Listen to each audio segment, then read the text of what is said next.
So it was a guy on your baseball team that ended up downloading some information to you. Is that right? Or you just kind of like saw that he was doing that and you kind of followed in his footsteps, or just Yeah, kind of that yeah. So it's, relationship? it's actually, pretty well known on the West Coast. Ryan Pineda, Oh, kind of wow. a Okay. more like a social media influencer nowadays, but he kind Yeah. of got his start through real estate. And me and him played on the same team together, actually. And so through that, and just talking with him and reaching out to him, like, "Hey, what are you doing with all these flipping? What is this?" He's like, Yeah. "Hey, you need to consume as much information as you can, so you feel risk adverse enough to start making doing these projects on your own.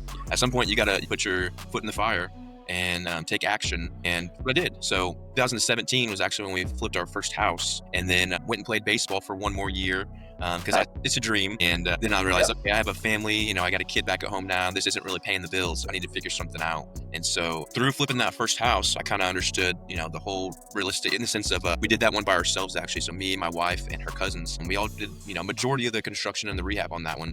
Wow. It was a good process because you learn timetable on things, how long something should take. We learned what quality should look like. That ours wasn't the best quality, and that's why we started hiring things out.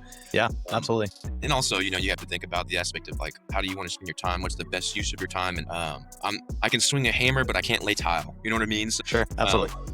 I've learned those things. I'm like, am I really the best at it? Probably not, because I don't want to do it every day. And in this life, bring it back to baseball, it's all about reps, right? So it's like the more tile you lay, the better you're going to get at it. The more deals we underwrite, the better you're going to get at it. The more conversations you have with people on trying to raise money, the better you're going to get at it. So it's all a reps game. Yeah, I just kind of like went through that process, and then decided, like, after that last year of baseball in 2018, to pursue real estate full time.